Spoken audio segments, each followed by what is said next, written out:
ప్రజలారా అందరికీ నమస్తే. ఈరోజు చర్లకి సంబంధించిన ఒక వార్త చూసుకుందాం.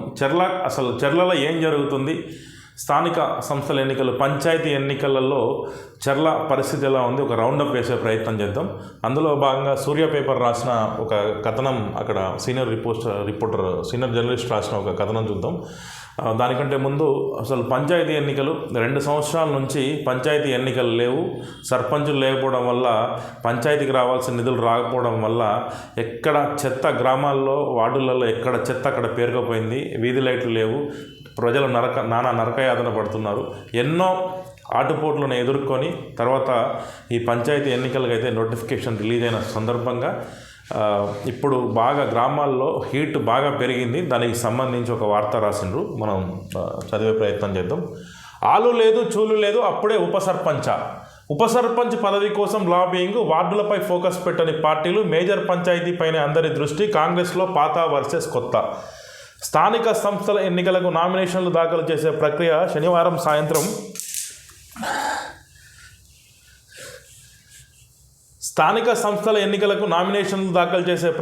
శనివారం సాయంత్రంతో ముగిసింది. పోటీలు ఎవరుంటారు, ఎవరు ఉపసంహరించుకుంటారో ఇంకా తేలకుండానే చర్ల మేజర్ పంచాయతీ ఉప సర్పంచ్ పదవికి నేనంటే నేనని ఇటు అధికార కాంగ్రెస్ పార్టీలో, అటు టీఆర్ఎస్లో, సిపిఎం కూటమిలో పలువురు అభ్యర్థులు పోటీ పడుతున్నారు. ఎవరి స్థాయిలో వారు సీనియర్ నాయకులతో మంతనాలు జరుపుతున్నారు. సర్పంచ్ పదవికి గిరిజన అభ్యర్థి కాబట్టి ఉప సర్పంచ్ పదవికి గిరిజనేతరులకు ఇవ్వడం గతం నుండి జరుగుతుంది. కానీ ఈసారి ఎన్నికల్లో ఆ రివాజును పక్కన పెట్టి ఉప సర్పంచ్ పదవిని గిరిజనేతరులకు దక్కనివ్వకుండా కొందరు కాంగ్రెస్ నేతలు పావులు కదుపుతున్నారని ఆ పార్టీ సీనియర్ నాయకులే బాహాటంగా చెప్పుకుంటున్నారు. ఇక ఆలు లేదు, సూలు లేదు, అప్పుడే అల్లుడి పేరు సోమలింగం అన్నట్టు అప్పుడే ఉప సర్పంచ్ పదవి కోసం భారీ ఎత్తున లాబింగ్ జరుగుతుందంట. వార్డులపై ఫోకస్ పెట్టని పార్టీలు, మేజర్ పంచాయతీపైనే అందరి దృష్టి, కాంగ్రెస్లో పాత వర్సెస్ కొత్త. భద్రాచలం నియోజకవర్గంలో గతంలో పొదం వీరయ్య గారు ఎమ్మెల్యేగా ఉండి తర్వాత బీఆర్ఎస్ నుంచి తెల్ల వెంకట్రావు గారు కాంగ్రెస్లోకి వచ్చిండన్నాడు. మరి ఆయన కాంగ్రెస్లోకి వచ్చిండా రావట్లేదో అది తర్వాత విషయం. ఇక అక్కడ ఈయనతో పాటు కొంతమంది బీఆర్ఎస్ వాళ్ళు తెల్ల వెంకట్రావు గారి టీంలో చేరిండ్రు. ఇక ఇద్దరి మధ్యనైతే అక్కడ కాంగ్రెస్ వర్సెస్ కాంగ్రెసే అనుకోవాలి. ఇప్పుడు కాంగ్రెస్ వర్సెస్ కాంగ్రెసే అనుకోవాలి.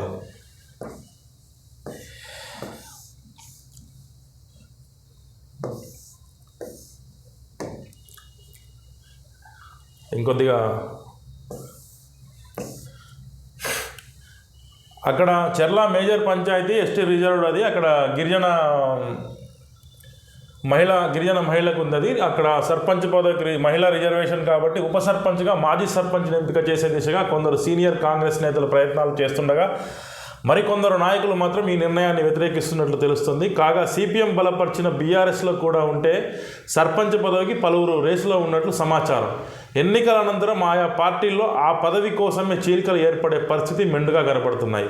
ఉప సర్పంచ్ పదవి కోసం చీలికల్లాగా పోయింది వారం చర్లలో రాజకీయ విశ్లేషకులు భావిస్తున్నారు. ఈ వాదనను బలపరిచేలా ఆదివారం మధ్యాహ్నం అందరివాడుగా పేరున్న ఒక నాయకుడి ఇంట్లో కొందరు కొత్త కాంగ్రెస్ నేతలు సమావేశమై తమ కార్యాచరణను చర్చించుకున్నట్లు సమాచారం. ఇక ఆ పదవి కోసమే ఒక సీనియర్ నాయకుడి ఇంట్లో మీటింగ్ పెట్టిరట. ఇక వార్డులపై ఫోకస్ పెట్టని నాయకులు. చర్ల మండలంలో మొత్తం 26 గ్రామ పంచాయతీలు ఉండగా దాదాపు అన్ని రాజకీయ పార్టీలు కేవలం సర్పంచ్ స్థానాలకు మాత్రమే బలమైన అభ్యర్థులను తమ పార్టీల నుండి నామినేషన్లు దాఖలు చేసినాయి. సర్పంచులకు మాత్రమే దాఖలు చేసిందంట. ఓన్లీ సర్పంచే. వార్డు సభ్యులుగా పోటీ చేయడానికి అభ్యర్థులను ఎంపిక చేయడంలో ఏమాత్రం ఆసక్తి చూపలేదనే చెప్పవచ్చు. మండలంలోని కొన్ని గ్రామ పంచాయతీల్లోని కొన్ని వార్డుల్లో ఒక్కొక్క నామినేషన్ దాఖలవడం ఇందుకు నిదర్శనం. 2 ప్రధాన పార్టీలైన కాంగ్రెస్, టీఆర్ఎస్లు నామినేషన్ల చివరి తేదీ అయిన 29 ఉదయం వరకు చర్ల మేజర్ పంచాయతీ సర్పంచ్ అభ్యర్థిని ఎంపిక చేయడంలో తలమునకలైపోవడం వల్ల వార్డులలో పోటీ చేయడానికి అభ్యర్థులను ఎంపిక చేయడంలో అలసత్వం వహించారని, ఈ కారణంగానే 13వ వార్డుకి సిపిఎం మినహా ఏ పార్టీ తరపున నామినేషన్ దాఖలు అవ్వలేదని, అందుకే ఫ్రీ హిట్ వచ్చిందని ప్రజలు చర్చించుకుంటున్నారు. ఆదివారం నామినేషన్ వేసిన అభ్యర్థుల ధ్రువపత్రాలను పరిశీలించి ఉపసంహరణల గడువు అనంతరం 3వ తారీఖున పోటీలో ఉండే అభ్యర్థుల వివరాలను ప్రకటించనుండగా చర్ల మండలంలో రాజకీయం ఏ రంగు మారుతుందో తెలియాలంటే వేచి చూడాలి. ఇక చర్ల మండలం 13వ వార్డులో సిపిఎం మినహా ఏ పార్టీలు అక్కడ అక్కడ నామినేషన్ దాఖలు చేయలేదంట. ఒక సర్పంచ్ పదవికి మాత్రమే చర్ల మండలం నుంచి ప్రధాన పార్టీల అభ్యర్థులు నిలబెట్టాయి. ఇక ఉప సర్పంచ్ పదవికి అయితే చాలా హీట్ పెరిగిందని చెప్పేసి అయితే ఈ వార్త రాసిండ్రు.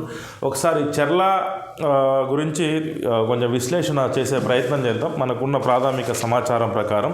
ఇక చర్లలో 8-9 వార్డులలో పెద్ద ముస్లేరు 8-9 వార్డులలో కమ్యూనిస్టు బలపరిచిన అభ్యర్థి అయితే అక్కడ దాంట్లో ఉన్నాడు. ఇక చర్ల 13వ వార్డులో సిపిఎం నుండి ఒక్కటే నామినేషన్ దాఖలైంది. కాంగ్రెస్ లేదు, బీఆర్ఎస్ లేదు. వార్డుల సభ్యులతో పని లేదు. సర్పంచ్ ఉప సర్పంచ్ అభ్యర్థి మీదే ఇక్కడ గట్టి ఇది ఫోకస్ పెట్టిండ్రు వాళ్ళు. ఇక లక్ష్మీ కాలనీకి వచ్చేసరికి సర్పంచ్ పదవికి అయితే తీవ్ర పోటీ ఉందని అయితే మనకున్న సమాచారం. ఇక కేశవాపురంలో కూడా కాంగ్రెస్ వర్సెస్ కాంగ్రెస్కే సర్పంచ్ పదవి అక్కడ బాగా తీవ్ర పోటీ నడుస్తుంది. ఇక కుదునూరు వచ్చేసరికి సీనియర్ మోస్ట్ లీడరు నల్లపు దుర్గాప్రసాద్ సొంత గ్రామం, ఆయన పుట్టి పెరిగిన ఊరు. బట్టి విక్రమార్క గారికి పరమ వీర విధేయుడు. ఆ గతంలో ఈయన సీనియర్గా ఉండి సర్పంచ్ను గెలిపించుకోలేకపోయిందని చెప్పేసి కూడా మనకున్న సమాచారం. ఇక్కడే ఆయన ఓల్పవన్ బీఆర్ఎస్ పార్టీ నుంచి కూడా తమ అభ్యర్థి నిలబెట్టిండు. ఇక సీకత్తిగూడెం వచ్చేసరికి కాంగ్రెస్ వర్సెస్ కాంగ్రెసే నడుస్తుంది. సీకత్తిగూడెంలో ఇర్పా సీను మార్కెట్ కమిటీ చైర్మన్గా కొనసాగుతుండు. వాళ్ళ శ్రీమతి ఇర్పా మాధవిని సర్పంచ్ బరిలో నిలబెట్టిండు అక్కడ. అది సీకత్తిగూడెం వచ్చేసరికి అదే ఊరు నుండి ఇప్పటి ఇర్పా వసంత్ బలపరిచిన అభ్యర్థి ఇర్పా ఉమా బరిలో ఉన్నారు. ఇక్కడ ఇర్పా మాధవి గారు ఇర్పా ఉమా గారు ఇద్దరు తోటికోడళ్ళు అవుతారు. ఇక వాళ్ళిద్దరైతే అక్కడ సీకత్తిగూడెం నుంచి బరిలో ఉన్నారు.